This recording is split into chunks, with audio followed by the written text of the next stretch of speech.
Picture this. You're walking home late at night through a shortcut you've taken 100 times. Dark alley, brick walls, the smell of rain on asphalt. Then you hear footsteps behind you. 3 seconds later, there's a knife in your stomach. The attacker runs. You're alone, and you're bleeding. Oh, hey there, I'm your host, dead, caffeinated, and here to walk you through one of the most visceral ways a human body can shut down. Bleeding out. Exsanguination, if you want to get fancy about it. Now, you might think this is quick, dramatic, over in seconds like the movies show you. But here's the thing about bleeding to death. Your body doesn't give up easy. It fights. Hard. And what happens in those final minutes? Well, that's why you're here. Let's find out what it feels like when your life drains away, one heartbeat at a time. So, you've just been stabbed. Abdominal wound, maybe 4 inches deep. And for the first few seconds, you don't feel pain. Not real pain. Anyway, that's the shock talking. Holy shit! Oh my God! Your brain hasn't processed what just happened yet. What you do feel is pressure. Like someone punched you really, really hard. There's warmth spreading across your shirt. That's blood, obviously.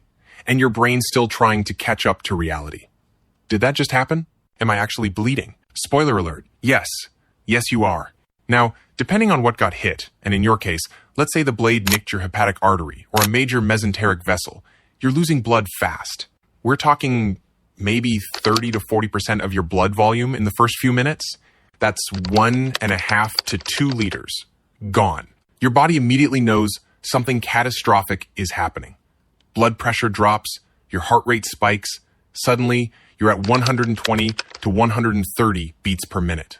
Your heart's trying to compensate, pumping harder and faster to keep oxygen flowing to your brain and organs. But here's the problem. You can't pump what isn't there. It's like revving an engine with no oil. Your cardiovascular system is screaming, and there's nothing it can do to stop the leak. And this is where your body enters full crisis mode.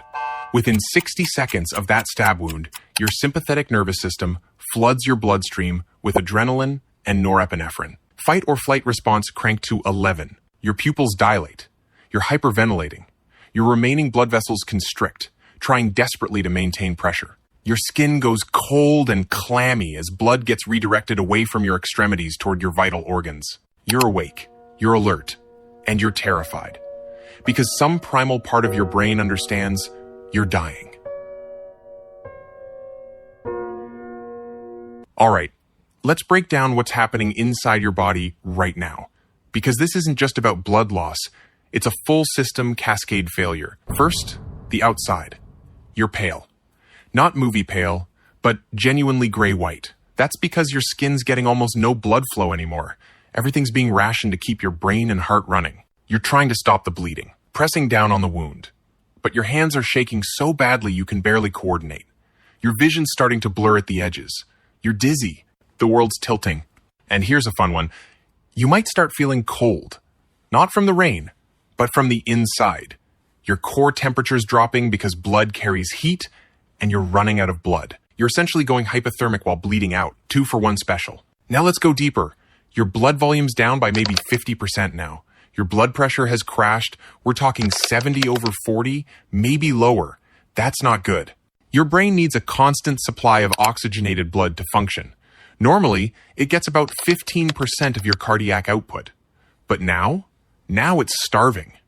Neurons start misfiring. Your cognitive function tanks. You can't think straight anymore. You might forget where you are. Forget what happened. Some people try to stand up and walk. Their brain tells them to get help, but their legs just don't work. But then something strange happens. Your heart rhythm destabilizes. See, your heart muscle also needs oxygen, and it's not getting enough. You might go into tachycardia, dangerously fast, inefficient beating, or worse, your heart starts skipping beats entirely. Arrhythmia. It's panicking, basically. And here's the cruel irony. The faster your heart beats, the more blood you lose. Every pump pushes more blood out of that wound. Your body's trying to save you, but it's actually accelerating your death.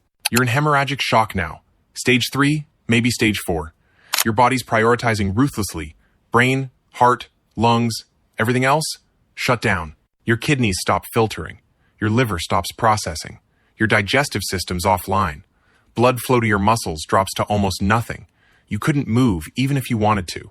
And here's where it gets weird. You might feel calm, peaceful even. That's not acceptance. That's your brain running out of oxygen. Hypoxia does strange things to your mind. Some people hallucinate. Some feel euphoric. Your brain's drowning, and it's releasing endorphins like a last-ditch painkiller. You might not even feel the pain from the stab wound anymore. Not because it healed, because your nervous system doesn't have the resources to process it. Your body's officially given up on the extremities and is running on emergency power. You've got maybe 2 to 3 minutes of consciousness left. So what does this feel like? Let's talk about the subjective experience, because this is where it gets personal. At first, there's panic, raw, primal terror. You know you're dying. You can feel your body failing in real time. Every breath is harder than the last.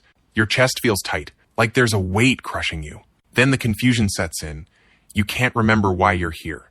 The sequence of events gets scrambled. Your brain's trying to hold on to consciousness, but it's like trying to catch water with your hands.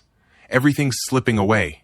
And look, I'm not going to sugarcoat this. Some people stay lucid right up until the end. They know what's happening. They feel every second of it. That's the worst case scenario. Aware, but powerless. But for most people, there's a point where awareness just fractures. You're not really you anymore. Time distorts. Seconds stretch into eternity, or hours collapse into a blink. You might see things, shadows moving, lights that aren't there, people you know standing over you. Some describe it as floating, detached, like watching yourself from above. Out-of-body experiences aren't mystical. They're your oxygen-starved brain misfiring, losing its sense of physical boundaries. And emotionally, it varies. Some people feel sadness, regret. I'm not ready, I have things left to do. Others feel nothing, empty, too tired to be scared. Your brain's too far gone to generate complex emotions anymore. Death by bleeding out isn't fast. It isn't painless. But your brain does try to make it easier. It gives you confusion, numbness, euphoria, small mercies from a body that knows it's finished. We're at the end now. Your blood pressure's bottomed out, maybe 50/30, maybe lower. Your heart's still beating, barely, maybe 40 times a minute, weak, irregular.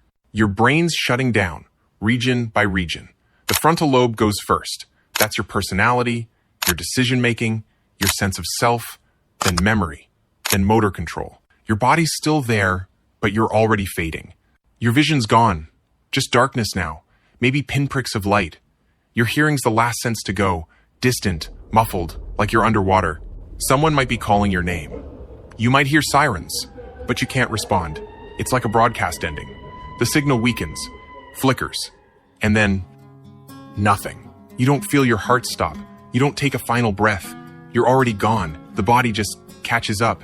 So there you have it. Bleeding out. Exsanguination. One of the more brutal ways the human body can fail. Fast enough to be deadly, slow enough to be aware of it. Fun fact, if someone had found you in the first 3 minutes and applied pressure, called for help, kept you warm, you might have survived. Blood loss is reversible, until it isn't. Narrow window, tough odds. Stay safe out there. Avoid dark alleys. Avoid people with knives. Common sense stuff. Hit subscribe if you want to keep exploring the worst ways to go. I'll be here. I'm dead. I've literally got nothing but time.